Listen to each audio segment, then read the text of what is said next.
അസ്സലാമലൈക്കും dear friends, welcome back to Shamees കർവൾട്ട്. ഇന്ന് ഞാൻ വന്നിരിക്കുന്നത് തികച്ചും വ്യത്യസ്തമായിട്ടുള്ള ഒരു വെറൈറ്റി പലഹാരത്തിന്റെ റെസിപ്പി ആയിട്ടാണ്. അപ്പൊ നമുക്ക് വേഗം തന്നെ വീഡിയോയിലോട്ട് പോയാലോ.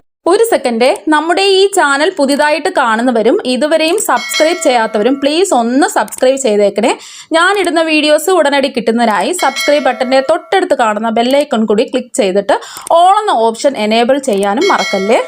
ഇതിന് വേണ്ടിയിട്ട് ഒരു ബൗളിൽ ഒരു മുട്ട പൊട്ടിച്ചത് ഒഴിച്ചു കൊടുക്കുക. ഈ മുട്ട ഒന്ന് അടിച്ചെടുക്കാം. ഇപ്പൊ മുട്ട ഒന്ന് അടിച്ചെടുത്തിട്ടുണ്ട്.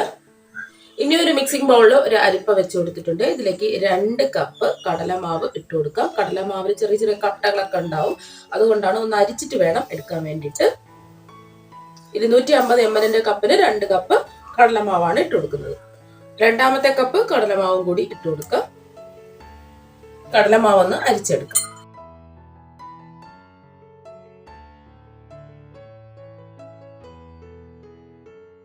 ഇപ്പൊ ചെറിയ ചെറിയ കട്ടകളൊക്കെ ഉണ്ട്, അതൊന്ന് പൊടിച്ച് ഒന്ന് അരിച്ചിടാം. ഇപ്പൊ അരിച്ചെടുത്തിട്ടുണ്ട്. ഇനി ഇതിലേക്ക് 2 ടേബിൾ സ്പൂൺ മൈദ ഇട്ട് കൊടുക്കാം. അതുപോലെ തന്നെ 2 ടേബിൾ സ്പൂൺ അരിപ്പൊടിയും കൂടി ഇട്ട് കൊടുക്കാം. അരിപ്പൊടി എടുക്കുമ്പോൾ നമ്മൾ ഇടിയപ്പ പത്രിക ഉപയോഗിക്കുന്ന ഒട്ടും തരിയില്ലാത്ത വറുത്ത അരിപ്പൊടിയാണ് എടുക്കേണ്ടത്. ഇനി ഇതിലേക്ക് ആവശ്യത്തിനുള്ള ഉപ്പ് ഇട്ട് കൊടുക്കാം. 1 ടീസ്പൂൺ ഉപ്പാണ് ഇട്ട് കൊടുക്കുന്നത്. നോക്കിയിട്ട് വേണമെന്നുണ്ടെങ്കിൽ പിന്നീട് ഇട്ട് കൊടുക്കാം. ഉപ്പൊക്കെ അവരവരുടെ ഇഷ്ടത്തിനനുസരിച്ച് കൂട്ടുകയോ കുറയ്ക്കുകയോ ഒക്കെ ചെയ്യാം.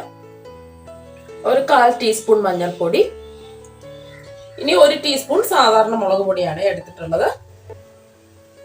ഇനി 1 ടീസ്പൂൺ കാശ്മീരി മുളക് പൊടിയും കൂടി ഇട്ട് കൊടുക്കാം.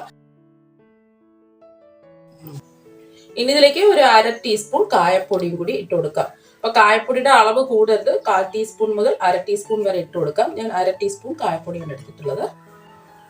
ഇനി ഇതിലേക്ക് ഒരു 1/4 ടീസ്പൂൺ ബേക്കിംഗ് സോഡാപ്പൊടിയാണ്. അപ്പത്തിനൊക്കെ ഉപയോഗിക്കുന്ന അപ്പക്കാരമാണ്. ഒരു 1/4 ടീസ്പൂൺ എടുത്താൽ മതി. എല്ലാം കൂടിയിട്ട് ഒന്ന് മിക്സ് ചെയ്ത് കൊടുക്കാം.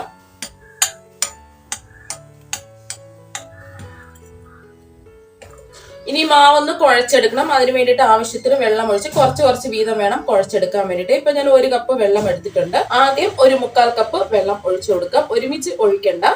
1/4 കപ്പ് വെള്ളം ഒഴിച്ച് ഒന്ന് കുഴച്ചതിന് ശേഷം വേണമെന്നുണ്ടെങ്കിൽ പിന്നീട് വെള്ളം ചേർത്ത് കൊടുത്താൽ മതി.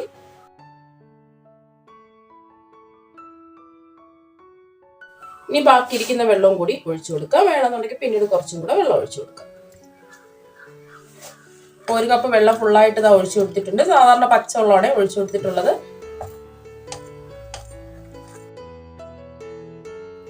വീണ്ടും 1 കപ്പ് വെള്ളം എടുത്തിട്ടുണ്ട്. ഇതും കുറച്ച് വീതം ഒഴിച്ചു കൊടുക്കാം. ആദ്യം ഒരു 1/4 കപ്പ് ഒഴിച്ചു കൊടുക്കാം.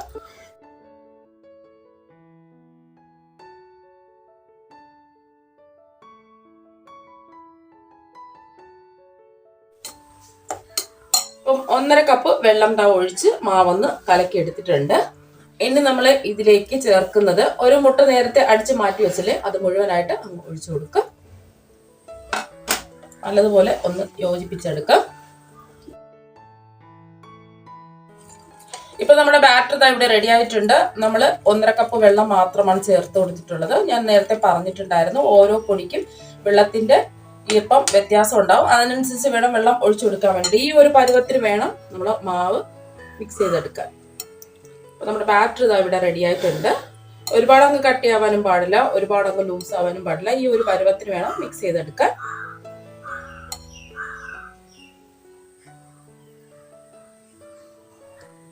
ഇനി ഈ മാവ് ഒരു 5 മിനിറ്റ് റെസ്റ്റ് ചെയ്യാൻ വേണ്ടിയിട്ട് മാറ്റി വെക്കാം. ഇപ്പൊ ഒരു 12 മുട്ട പുഴുങ്ങി എടുത്ത് വെച്ചിട്ടുണ്ട്. ഇനി ചൂടായി കിടക്കുന്ന എണ്ണയിലേക്ക് പുഴുങ്ങിയ മുട്ട ഓരോന്നായിട്ട് ഇട്ട് കൊടുക്കാം.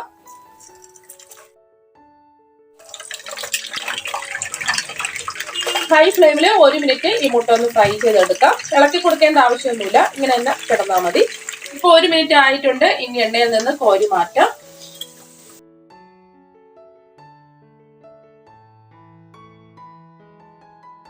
ഇനി ആ ചൂടോടുകൂടി തന്നെ നമ്മുടെ ബാറ്ററിൽ ഇട്ട് കൊടുക്കാം. ഇനി എല്ലാം ഒന്ന് കൈകൊണ്ട് മിക്സ് ചെയ്ത് കൊടുക്കാം. ഇനി ഇതുപോലെ ഓരോന്നായിട്ട് ഫ്രൈ ചെയ്തെടുക്കാം. ഇനി ചൂടായി കിടക്കുന്ന എണ്ണയിലേക്ക് ഓരോന്നായിട്ട് ഇട്ട് കൊടുക്കാം.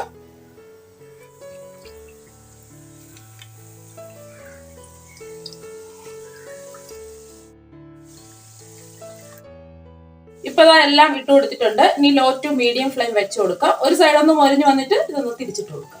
ഒരു 3 മിനിറ്റ് ആകുമ്പോൾ ഒരു സൈഡ് ഒന്ന് മൊരിഞ്ഞ് കിട്ടും. ഇനി ഇതൊന്ന് തിരിച്ചിട്ട് കൊടുക്കാം. ഇപ്പൊ എല്ലാം തിരിച്ചിട്ട് കൊടുത്തിട്ടുണ്ട്. ഇനി ഈ സൈഡും ഒന്ന് മൊരിഞ്ഞ് വരട്ടെ.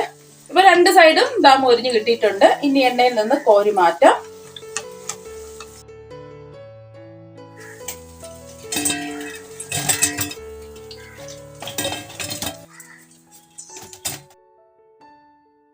ഇനി ചൂടായി കിടക്കുന്ന ഒരു പാനിൽ 1 ടീസ്പൂൺ വെളിച്ചെണ്ണ ഒഴിച്ചു കൊടുക്കാം.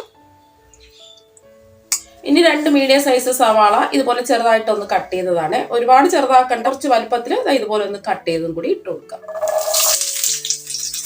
ഈ സവാള ഒന്ന് ഇളക്കി കൊടുക്കാം.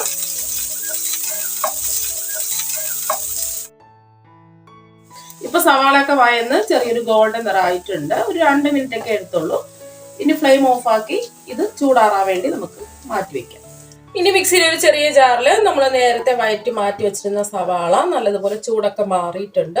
ഇത് ഈ ജാറിലേക്ക് ഇട്ട് കൊടുക്കാം. ഇനി നല്ലോണം പഴുത്ത ഒരു വലിയ തക്കാളി ഞാൻ എടുത്തിട്ടുണ്ട്. ഇതുപോലെ ഒന്ന് കട്ട് ചെയ്ത് വേണം ഇട്ട് കൊടുക്കാൻ വേണ്ടിയിട്ട്. ഈ തക്കാളി വഴറ്റേണ്ട ആവശ്യമൊന്നുമില്ല, ഇതുപോലെ ഇങ്ങനെ ഇട്ട് കൊടുത്താൽ മതി. ഇനി ഇതിൽ പച്ചമുളകോ കുരുമുളകോ ഒന്നും തന്നെ ചേർക്കുന്നില്ല. 1 ടീസ്പൂൺ മുളക് പൊടിയാണ് ചേർക്കുന്നത്. ഇപ്പൊ ഞാൻ കാശ്മീരി മുളക് പൊടിയാണ് എടുത്തിട്ടുള്ളത്. അപ്പൊ അവരവരുടെ എരിവിനനുസരിച്ച് മുളക് പൊടി ചേർത്ത് കൊടുക്കാം. സാധാരണ മുളക് പൊടിയാണെന്നുണ്ടെങ്കിൽ ഒരു 3/4 ടീസ്പൂൺ ഒക്കെ ചേർത്താൽ മതിയാവും. ഇനി ഒരു 1/4 ടീസ്പൂൺ ഉപ്പൊക്കെ അവരവരുടെ ഇഷ്ടത്തിനനുസരിച്ച് കൂട്ടുകയോ കുറയ്ക്കുകയോ ഒക്കെ ചെയ്യാം. അതുപോലെ തന്നെ ഇതിന് നല്ലൊരു ടേസ്റ്റ് കിട്ടുന്നതിന് വേണ്ടിയിട്ട് ഒരു 1/4 ടീസ്പൂൺ പഞ്ചസാരയും കൂടി ഇട്ട് കൊടുക്കാം. അപ്പൊ ഇതും കൂടി ഇട്ട് കൊടുക്കുമ്പോഴാണ് നല്ലൊരു ടേസ്റ്റ് കിട്ടുന്നത്. ഇനി 1 ടീസ്പൂൺ വിനാഗിരിയാണ് ഒഴിച്ചു കൊടുക്കുന്നത്. വിനാഗിരി ഇല്ലാന്നുണ്ടെങ്കിൽ ഒരു 1/2 ടീസ്പൂൺ നാരങ്ങ നീരെടുത്താൽ മതി. വിനാഗിരി ആകുമ്പോൾ കുറച്ചും കൂടെ ഒന്ന് ടേസ്റ്റ് കിട്ടും. ഇതെല്ലാം കൂടി നല്ലതുപോലെ ഒന്ന് അരച്ചെടുക്കണം. ഇതിൽ വെള്ളമൊന്നും ഒഴിക്കേണ്ട ആവശ്യമില്ല.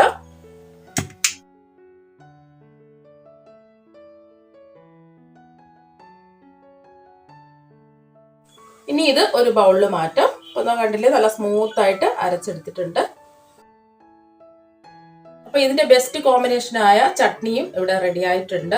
ഇതിന്റെ കൂടെ മാത്രമല്ല, നമുക്ക് ദോശയിലൂടെ ഇഡലിയിലൂടെ ഏതിന്റെ വേണമെങ്കിൽ സൈഡായിട്ട് കഴിക്കാൻ പറ്റിയ ഉഗ്ര ടേസ്റ്റ് ഉള്ള ഒരു ചട്നിയാണ്. ഇനി ഇത് താളിക്കേണ്ട ആവശ്യമൊന്നുമില്ല, നല്ല ടേസ്റ്റ് ആണ് ഇതിങ്ങനെ തന്നെ കഴിക്കാൻ വേണ്ടിയിട്ട്.